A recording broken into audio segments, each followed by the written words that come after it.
Hey everybody, welcome to Never Alone Homestead. My name is Cammie and today I am in the kitchen canning squash. So what I have done, I have took some squash and sliced them into slices.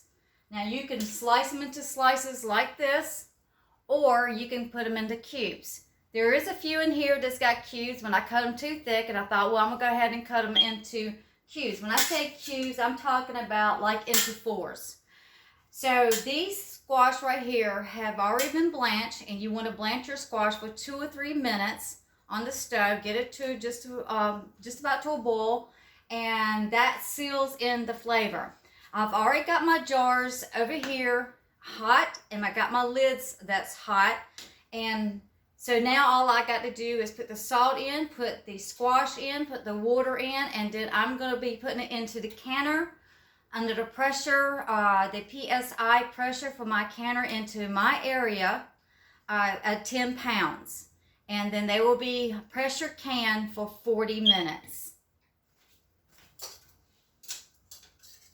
So I'm getting my hot jars. Should I say, just get one hot jar. And now what I like to do is go ahead and put the salt in it. Now for pints, you want to put a half a teaspoon, and for quarts, you're going to put 1 teaspoon. So before I forget, I'll go ahead and put my salt in there, and then simply start filling these jars up.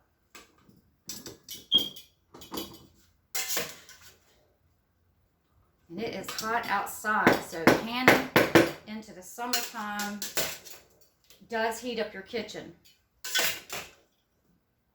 So it's pretty simple. You're not really going to pack them down, but I'm just kind of, moving them down a little bit so that I can get the full measure of my space.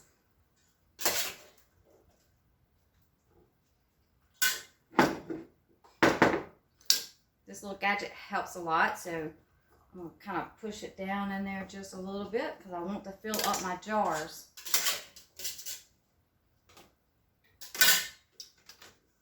Now, these are the squash that I had said, what is wrong with these squash, in a video titled, what is wrong with these squash? Because we are up under the grand solemn minimum, which is affecting the earth, which is affecting the plants, affecting everybody's garden one way or another. It depends on where you're living at.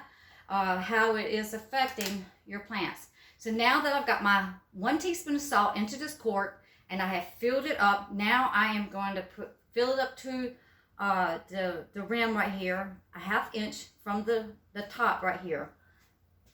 And so since I've already got my hot water right here, I'm just going to fill it up.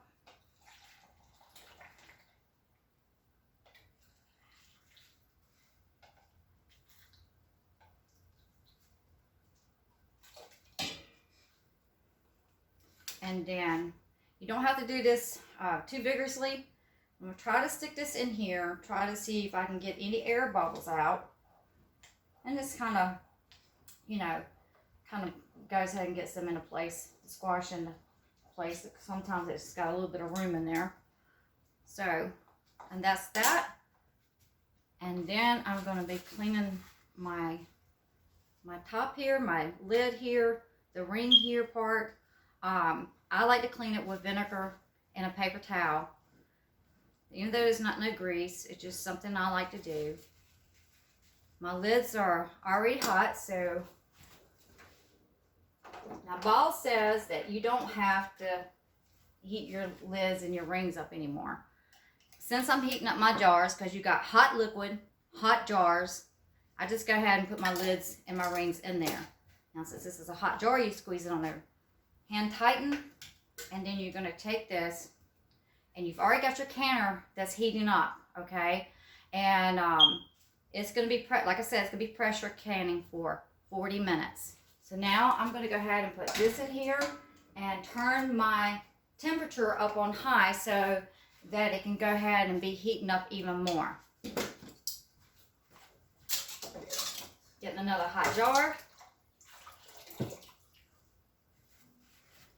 Repeat the process teaspoon of salt, and this is actually cannon salt, pickling cannon salt. Now you don't want to use iodine salt because it creates it looks kind of cloudy. So then we're just gonna continue filling this up. Such an easy recipes. I like to show easy recipes, especially for those who's just learning how to can. And yeah, like I was saying a while ago, I was doing a video, what is wrong with these squash? Well, these squash are doing great now. I didn't really think that I was going to get any squash, but I was determined with these squash. I kept planting. They would die. We had so much rain here in the south that they will grow and kind of just get stuck and then just die.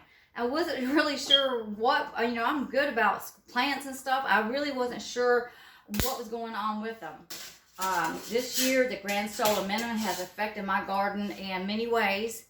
And so it's been a little bit challenging. But I believe that you can conquer all things if you just stick in there and be determined. And whatever you put, what time you put in anything, that you'll get good results out of it. You'll definitely get some results. So next, we're going to take the hot water. Fill it up to the half-inch mark, which is right up at the rim. Let me show you just a second. Get this poured in. Okay. So the half-inch mark,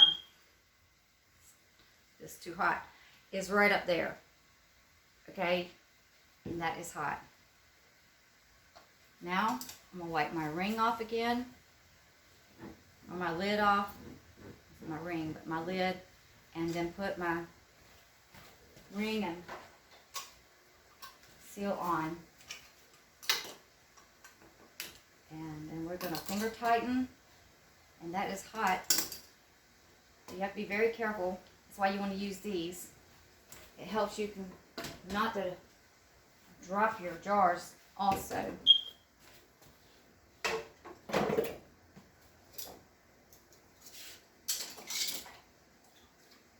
So now I've got some, I'm going to be using some quarts here. Pints. Put this jar in so it can be getting hot. So, because I use a smaller pot. Oh, since we're using the pints, then we're going to go with 1/2 teaspoon of pickling salt.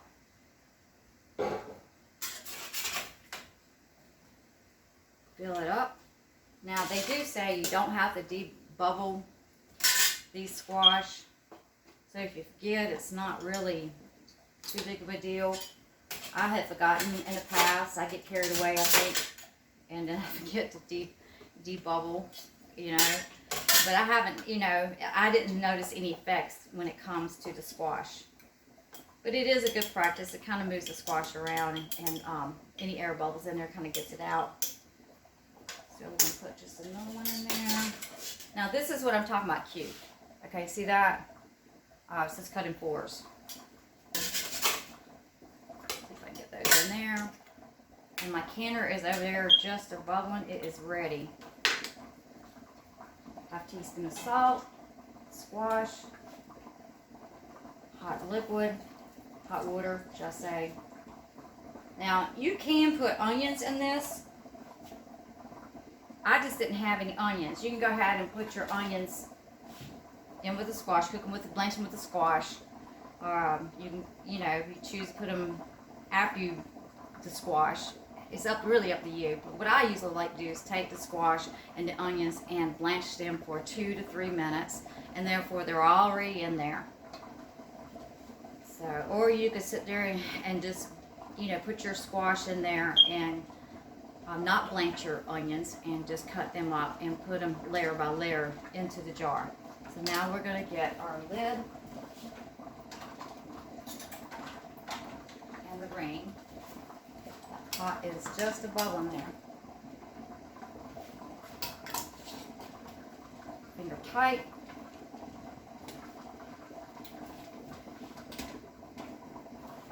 Even though I have got quarts and pints, mix together. I'm still going to process it at 40 minutes. I have just a little bit left. It looks like it might just be enough. Whoops. Got it.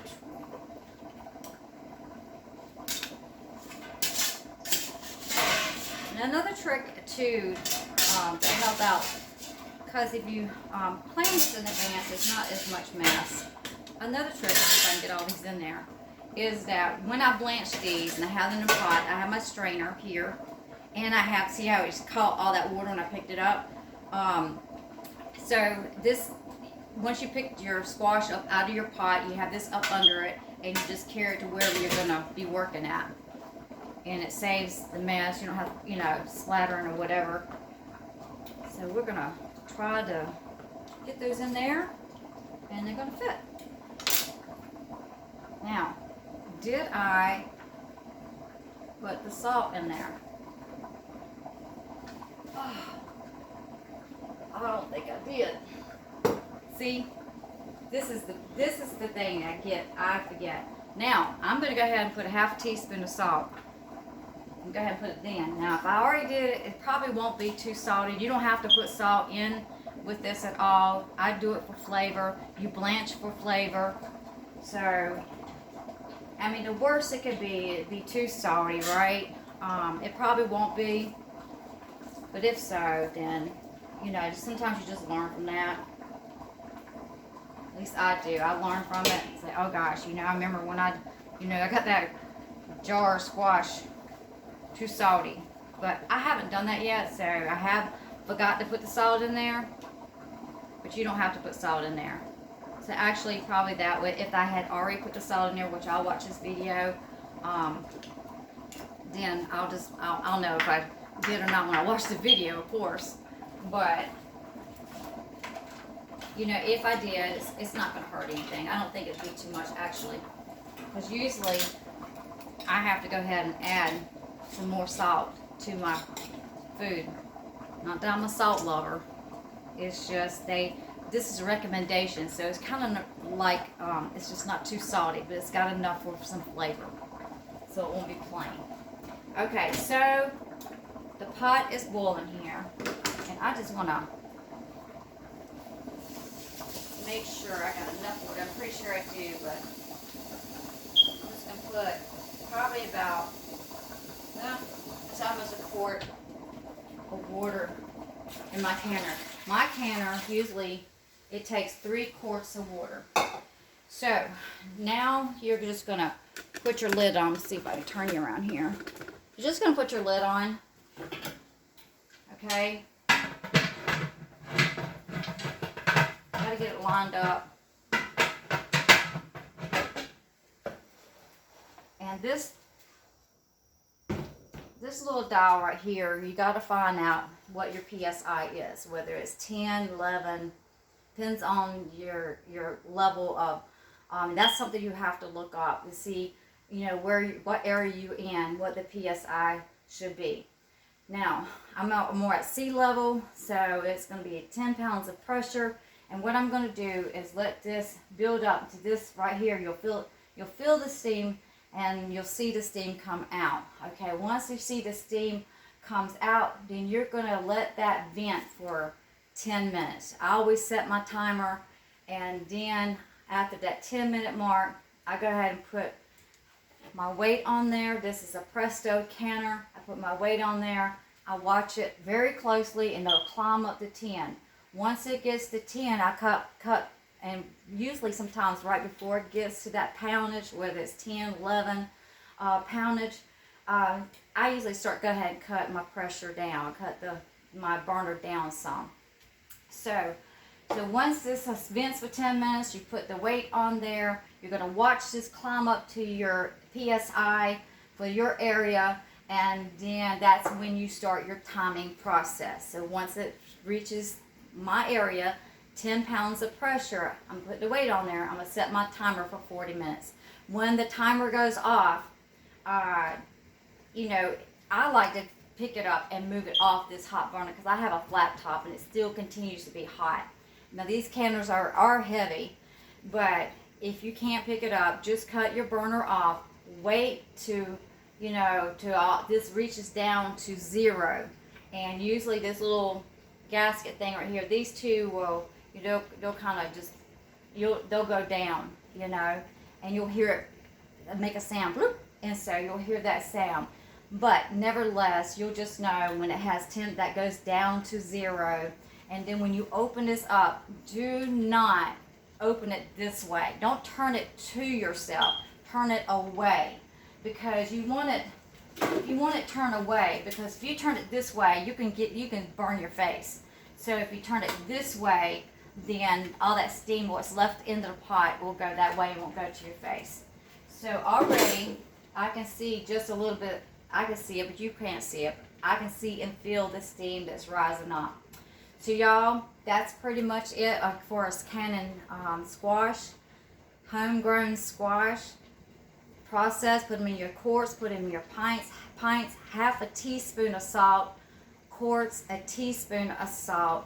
Put hot liquid, hot water in there. Already have your water hot. Have your jars hot, so you can just take them out. So it's hot liquid and hot jars. You fill them up, put your salt in there, put the water in there, wipe off the top of your lid and around the ring of the jar. Wipe it off, put your lids and rings on there, tighten it finger tight, put it in the canner, and pressure can it for 40 minutes. I know I'm repeating myself, but you know what? Many times I've gone back and had to replay a video over and over, because I'm like, what did she say? Did she say? So sometimes repeating is good.